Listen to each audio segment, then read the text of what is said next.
President Trump addressed the Saudi Investment Forum where he blasted Joe Biden. Listen to this.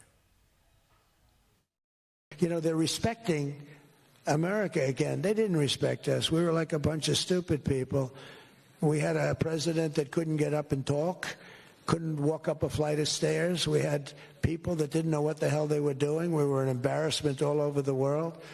But now we have people that are respected at levels that we've never seen before. So Donald Trump has had some huge wins on the world stage. However, his polling numbers show that Trump's approval rating has dropped to a low of 38%. This is according to a recent Reuters poll. It shows that his numbers are down 9 points since he took office. Nick, what's your take on this? And we know Donald Trump says that he ignores most of the polls. Yeah, and rightfully so. They've missed for him in the past, but I think there is a little bit of a reason for concern, right? These numbers are lower than they were a month ago, lower than they were 2 months ago. But I don't know that there's any reason to necessarily think that the last 45 days, which have been obviously difficult for President Trump, are necessarily an indicator of what the next 45 days or what the electorate might look like in November of next year. And I think to an extent, Trump's been a little bit of a victim of his own success, right? There were three major issues that voters, when they went to the polls in November of 2024, had at the top of their minds when they voted for President Trump. Illegal immigration, the border is safer than it's been in generations. Crime, our cities are safer, and President Trump's been extremely aggressive tackling crime. Top of mind for everyone right now here in the States is the economy, inflation, and jobs. And I think that's a place where you're going to see President Trump spend a lot of time here over the next year making his case to the American people that he deserves to keep the Congress and keep the Senate, notwithstanding, the big wins on the world stage as well. Esther, what do you make of the polling results? It's obviously going to be a bit of a difficult time for President Trump after he had to deal with the 40-something days of the government shutdown. Of course. And I mean, the two things that this dissatisfaction in the polling is pointing to is obviously this debacle with Jeffrey Epstein and the files, who thought that at this point in his second term, the ghost of a dead pedophile would be what's causing him a headache. But that's one of them. And obviously with the Epstein files being released soon, now that they've passed through both houses, I think he can put that to rest. And I'm pretty sure most of it will be redacted anyways to not directly implicate anyone, because there will be all sorts of legal hurdles there. But the second point and the biggest point, and it's why we're seeing the likes of Zohran Mamdani win in New York, is, like Bill Clinton said, it's the economy, stupid. It's people feeling like their purchasing power is actually getting further. Housing is the actual biggest concern that most voters are polling right now. And so between now and I would say June next year, the president has a real task to make people feel like they're getting a bang for their buck, to get stronger job numbers. We're actually waiting to see whether the impact on the tariffs, which is basically a giant rent-seeking operation around the world, is actually bearing any fruit. And so the next sort of 8 months are going to be critical in Trump's term, because that's basically going to make or break the narrative that's going to be set for the midterm elections. And if he loses either the House or the Senate, I think a lot of the agenda that he was hoping to implement following next November will basically be dead in the water. Yeah, it's a crucial time. Look, there are reports that Ted Cruz is laying the groundwork for a 2028 presidential bid by leaning into his feud with Tucker Carlson and other issues that are tearing apart the MAGA movement. Now, Donald Trump was asked about Ted Cruz today. There was some news this morning from an Axios report that Senator Ted Cruz was laying the groundwork for a potential 2028 presidential run. Could I get your reaction to, could you see yourself supporting Senator? Well, he's a friend of mine. I mean, I haven't spoken to him about it. It's a little early. It's 3¼ years. That's a long time. But he's a very good guy. He's a very good friend of mine. You remember we had quite a campaign against Ted. And it worked out quite nicely. We'll see, where are we? Oh, we're in the old one. But I'm not that surprised to hear that. Nick, what do you make of this? Of course, J.D. Vance is currently the front runner for 2028. Yeah, I mean, look, I think President Trump's right. It is pretty far out for us to start, handicapping who his likely successor on the Republican side is going to be. I think J.D. Vance is the obvious front runner if the primary were held today. Another former foe, now ally, Marco Rubio, the Secretary of State, is also someone whose name has been bandied about. D.C. as well. I mean, look, Ted Cruz has turned into a strong ally of the president. He's one of a number of really talented senators and governors that I think have a case to make to the American people. And I think, the beauty of the strength of the bench of the Republican Party right now is that, we're going to have a great process here in about 2 years to decide who the nominee is going to be. And there's a lot of credible candidates. And, unlike the Democrats over the last 2 cycles, I don't think, the Republicans are going to have to rig it to get someone who can be competitive in the general election in November. Esther, what are your thoughts? I know 2028 is still a fair way away, but Ted Cruz apparently laying the groundwork. Yeah, I mean, all these people that say it's a bit early, it's been on their minds since probably 2015. A lot of these people don't decide their runs sort of a year into an actual race. They decide it years in advance. However, Donald Trump's ability to play kingmaker, because that's basically what an endorsement from him would mean, is really riding on the next few years. If he becomes radioactive, if he becomes the poison of the Republican Party, then actually it might work in the favor of the next presidential hopeful to not have Donald Trump's endorsement. Again, a lot is riding on him meeting his election promises and the actual feel-good factor in the country. Of course, we know that he's done a spectacular job with the border and he really basically shut it down from day one. But there are still issues of crime, for example, in major cities. You can't just send the National Guard to every major city. You have to have long-standing cooperation with a lot of these Democrat-run cities so that people feel lasting change and the security that a rigorous law enforcement can bring. But also, and most importantly, it's the economy. So really the next year and a half, again, like I said, is very crucial, not just for the midterms, but also with Trump's ability to play kingmaker and for his endorsement to actually mean something. We spoke earlier about how Elon has patched things up with Donald Trump, or it certainly appears that the two of them have, kissed and made up. However, Elon Musk has blasted woke singer Billie Eilish. Now, last month, Billie Eilish, who reportedly has a net worth of around $50 million and sells tickets to her show for around $200 to $400 each, told billionaires to give all their money away while accepting the Music Innovator Award. Love you all, but there's a few people in here that have a lot more money than me. And if you're a billionaire, why are you a billionaire? No hate, but yeah, give your money away, shorties. Love you guys. Thank you so much.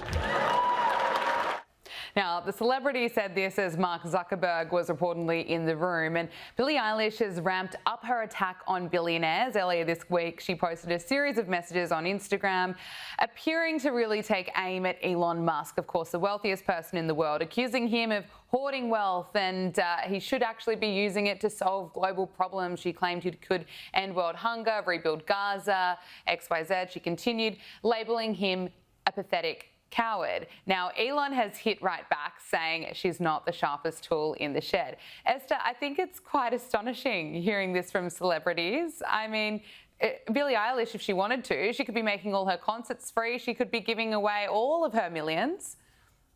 Yes, a 23-year-old girl, singer, worth $50 million, who is making money off things like singing about birds of a feather, criticizing a man who has brought an infinite amount of wealth and job creation through his companies, and criticizing him for not giving all his wealth away is quite jarring. I imagine that thought process in her head probably looked like a monkey smashing two cymbals together and thinking that it was probably some great philosophical quote.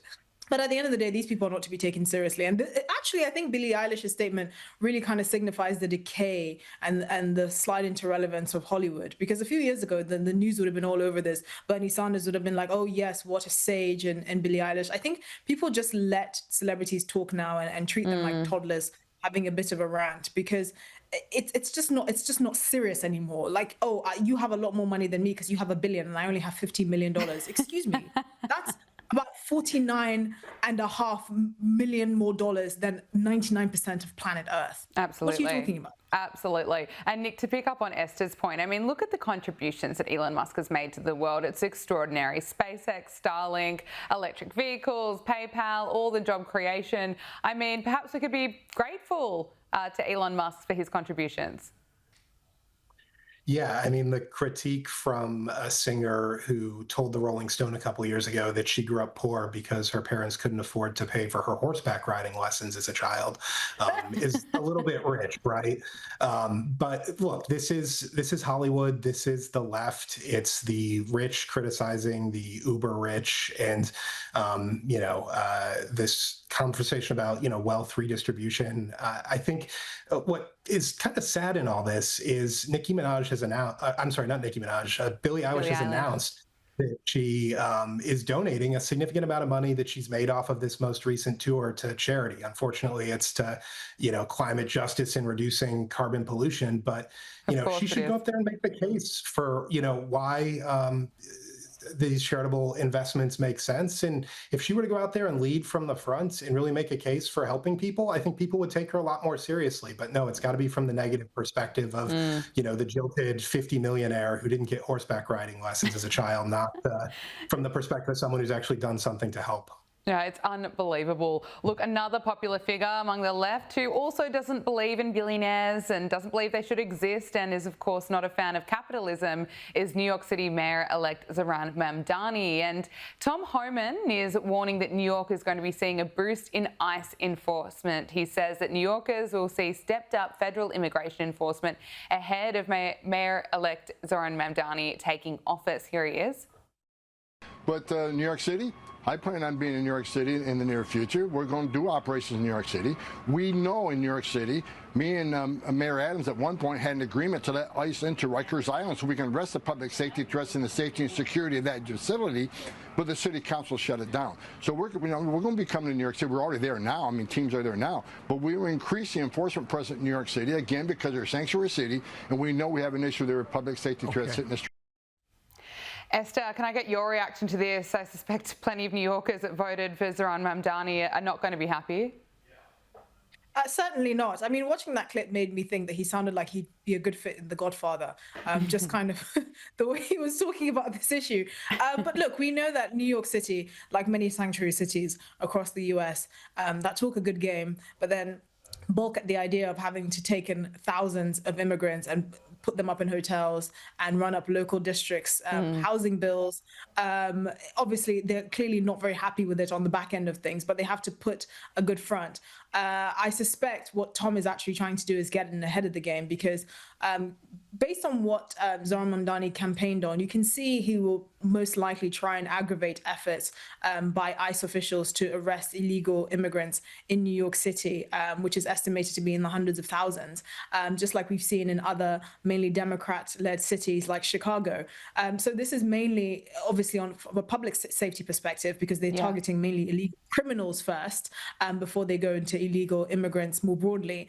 And I'm not surprised by this. This is what happens when you kind of talk about supporting actually wanting to defund the police and replace them with 911 callers with social workers. And then when it's time for an election and people are balking at the idea, suddenly you support the police. Clearly, people can read between the lines. And I think Tom is trying to cover all his bases. Yeah, I think you're absolutely right. Nick, can I get your thoughts? No, I think, you're 100% right. And the thing that I think is just astounding to me is the best way to keep ICE off of the streets of your city if you don't like immigration enforcement is to cooperate with ICE. And to the point that Homan made, if sanctuary cities would let federal law enforcement come in and arrest criminal illegal aliens from the safety of jails, courthouses, and prisons, rather than letting them back out on the street, we wouldn't need these highly militarized ICE teams, swarming into cities and making arrests.